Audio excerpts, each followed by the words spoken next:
Good evening, everybody. I'm so excited to be here with you tonight. Happy Friday to all of you. I hope you've had a great week. This has been a very busy week, even though it's been a very different week for me here.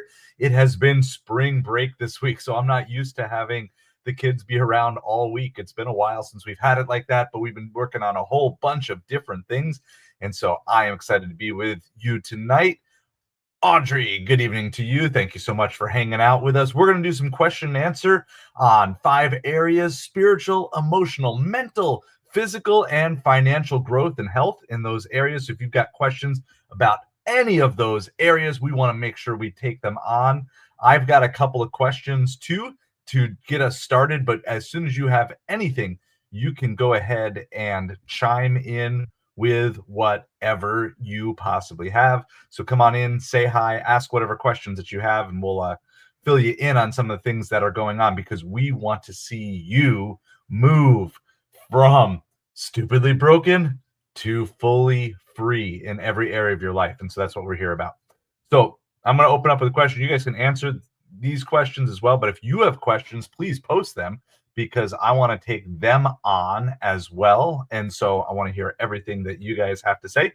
So the plan is we'll go for about 30 minutes here, maybe a little bit longer if there's some interest, but otherwise we're going to move on and got something else to talk about here in a little bit too. So question number 1 that I'm going to answer and also pose to you. And again, if you have questions, please let me know. But what's one belief or mindset shift that has brought you closer to real peace in your life? And we're not just talking like peace as in, okay, I can just ignore all my problems. They're all, but peace as in, despite my problems or no matter what I'm facing, I still have peace, different things like that. So for me, in general, the broad point is my relationship with Jesus Christ. But I think specifically within that, it's really just trusting that God's plan is greater and bigger than my plan, and that God's timing is greater and bigger than my timing. And I think I struggle a lot with wanting to see results immediately. I tend to be very much an instant gratification type of person. And so for me, just simply making that mindset shift where I'm no longer focused on getting my way as quick as I can possibly get it, but instead to say, I'm willing to put the time in, I'm willing to work the process. I've heard it said recently in a couple of different places, you'll overestimate how much you can accomplish in a year or 6 months or 3 months or a month. You're going to overestimate that, but you're going to underestimate what you can accomplish if you remain consistent for 5 years, 10 years, and beyond. And I think that's true not just in financial areas of life or starting a business. It's true in your spiritual life too, that you are just willing to really say, look, I have things that I want to see happen, but it's more important to me that I see the right things happen than that I see my things happen in my timing. And so it's kind of really that shift that I've kind of gone through with, that is just that mindset shift with everything. All right. Next question we have is this. How do you balance chasing your own goals while still making time to serve others? So how do you balance chasing your own goals while still making time to serve others? And so what I want to talk about with this a little bit is the unification of my goals with serving others. And I think this is the key, that one of the things that I want to really unlock for you guys and help you understand. If you want your life to be all about serving others, then you need to have your goals revolve around the concept of serving other people as well. And so it's really hard to say, well, I want to be about serving other people, but at the same time, I you know, I want to do this for me and I want to do that for me. But if instead the goal that you have is to serve other people, then as you pursue the goals that you are facing in your life, um, then serving others will be just a natural outpouring that will come from it. And so I think this idea that we have to give up on our goals so we can serve other people, or we have to give up on serving other people so we can achieve our goals, I think that's a really, really poor way of looking at things. Instead, I would look at it much more of, I want to choose my goals and make my life mission about serving other people.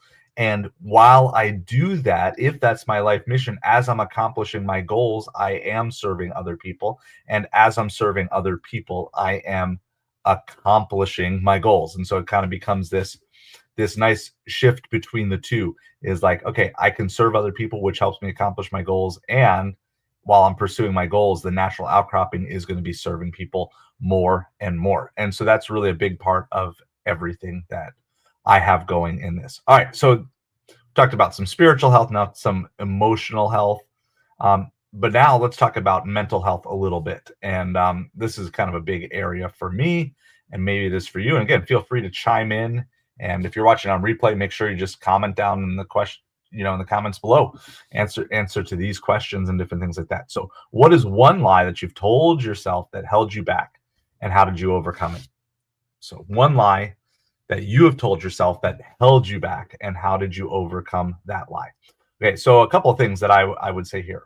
Um, One of the things that I would say is this, and this is kind of a recent discovery for me, but that nostalgia is good. And I want to clarify this, and I want to put some parameters around this, because I'm not here to say that you shouldn't, have good memories of things from your past. But I have ultimately, for a long chunk of my life, I lived in nostalgia. I lived in just going back to what it was like to be a kid again. And this idea that I would just keep wanting to be like, oh, I remember what it used to be like when I could just lay around and watch cartoons all day, or lay around and watch sports all day, do those things. And ultimately, I never made the adaptation as I grew up. And there's a biblical principle here. And Paul talks about, when he was young, he thought like a child, he talked like a child, he walked like a child, but when he got old, and then he learned to put childish things behind him. And so that's an interesting concept, right? And for me, I always struggled to put childish ways behind me. I struggled to make the jump from saying, okay, I'm no longer a child, so I can't be the one acting like a child. I have to be the one who's acting like an adult. I have to take on the adult things. And there was a lot of little things that I look back in my childhood that I realize why I wanted to. And there's definitely parts of my childhood which I feel like I never got to truly experience. And sometimes because of things out of my control, sometimes because of my own decisions. But I just kind of started to fall in love with nostalgia. And I think for me, a very healthy part of overcoming it that I'm doing right now, I'm kind of still in the process of overcoming this kind of being in love with nostalgia that's mentally held me back, is I'm selling things.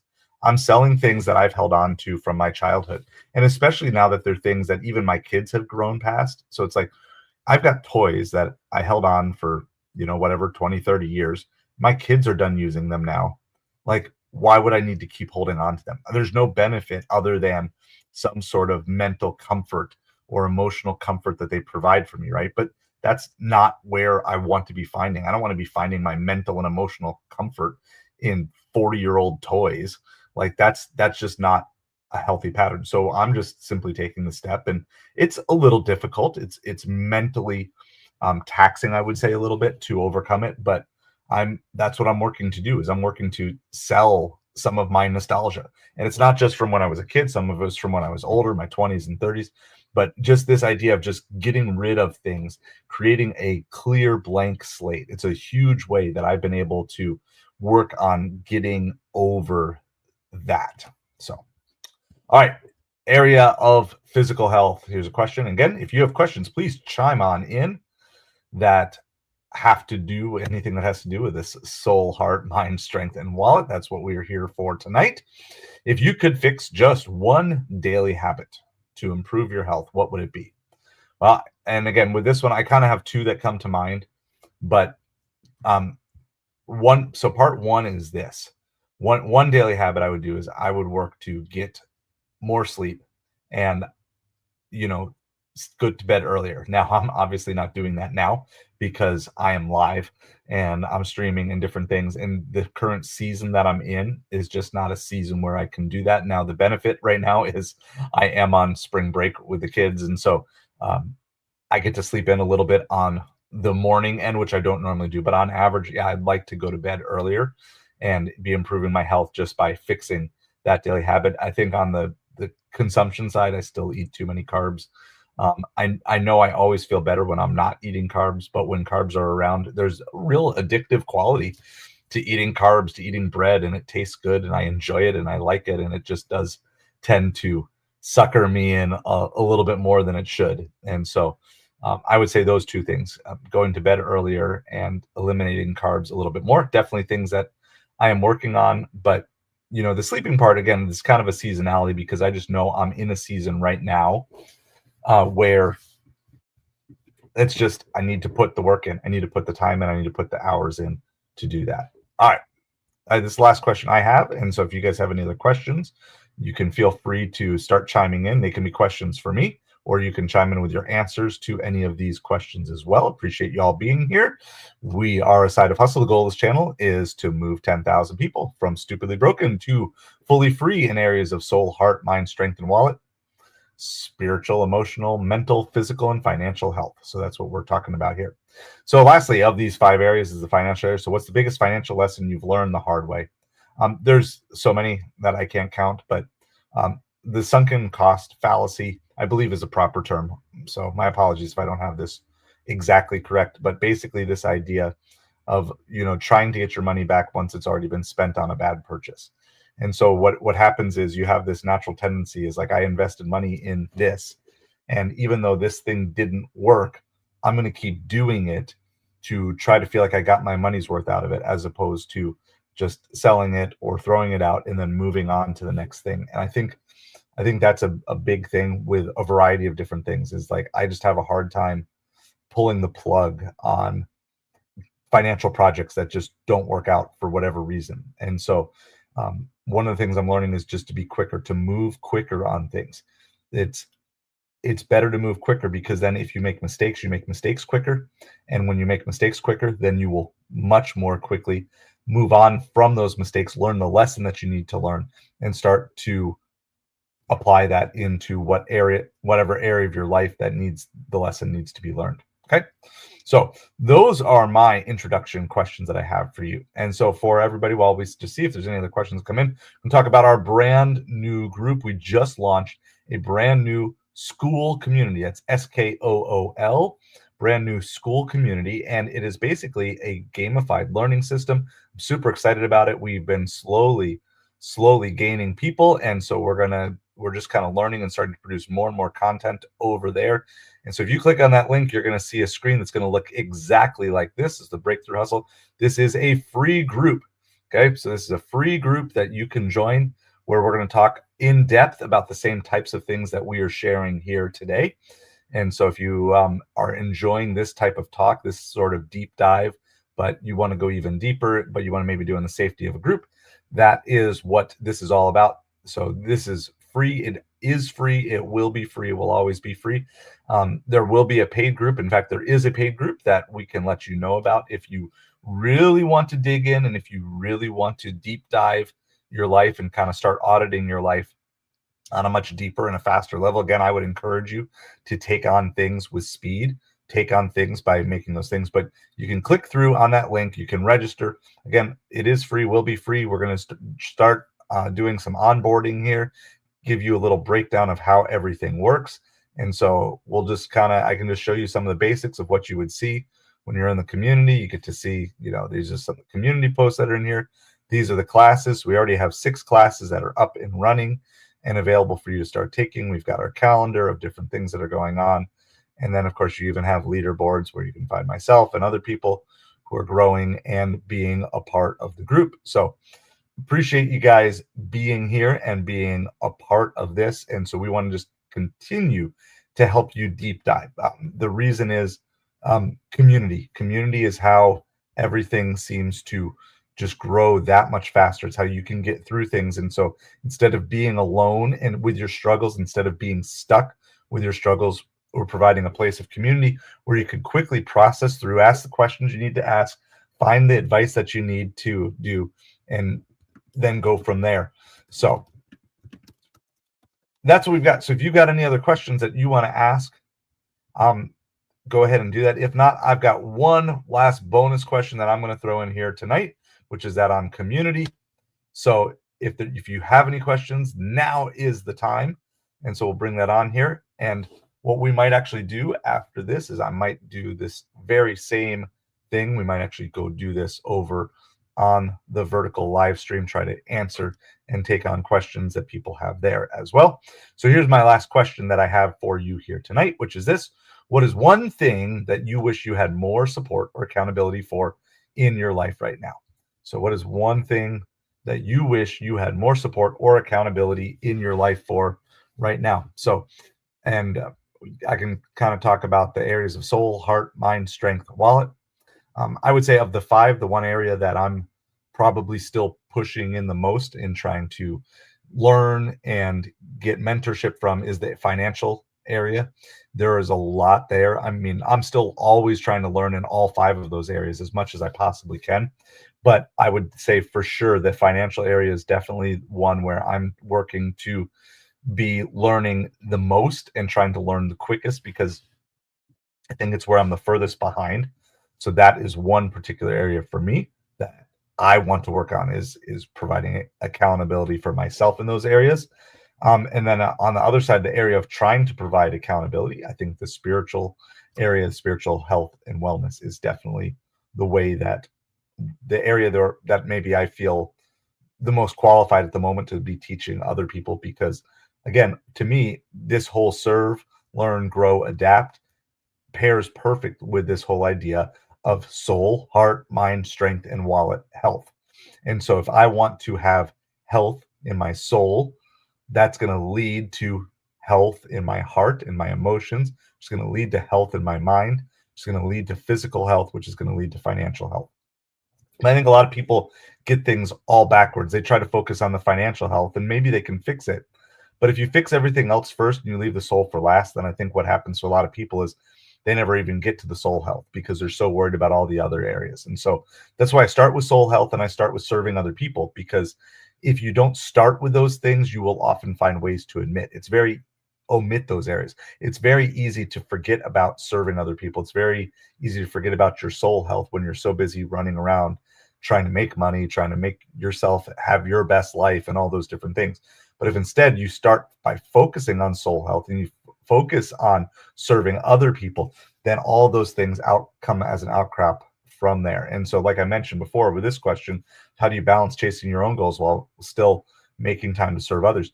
If you simply have serving others be your primary area, then that works really, really well to then, as you hit your goals and accomplish your goals, do those things. So want to take on any other questions here before we wrap things up, but I do have time. I'm planning, I have 10 more minutes of any questions that you guys want to ask about soul, heart, mind, strength, or wallet health or growth in any of those areas. So we want to give your time. And if you're watching this on replay, post your comments down in the discussion below, questions down in the comments below. That's what I was trying to say. Post your questions down in your comments below. And as you do that, I will do my best to respond there, but then we may also bring your questions in to the very next time that we do this. We're going to maybe try to do this a little more often here. I'm going to really work on trying to figure out and pick out as best as I can a stable weekly schedule. It's hard to do right now because we're going a lot of places as a family and we have baseball season going on and the end 10 weeks of school left and everything. But I am going to still try to figure it out because the best time to figure things out is when you're busy. If you wait till you're not busy to figure things out, then when it gets busy again, then you still won't have it figured out. But if you can figure out how to do things when you're busy, it's going to give you the freedom to continue doing them when you're no longer busy, or when you're not in a busy season, whatever that may be. And so I'm going to try to figure this out. And I think obviously if we can have more set times for doing things like this, it's going to be a lot more helpful for all of you. So that is what I have for tonight. I appreciate each and every one of you. Again, make sure you check out that school group. We're going to have new content and we have members who are posting things over there, and I'm going to be posting more things over there as well. So I'm super excited about just this opportunity to grow and to really be pushing in all these areas of soul, heart, mind, strength, and wallet. And so I look forward to seeing you over there in the free school group, the Breakthrough Hustle. As soon as you click on over, I will see you there. Have a great night.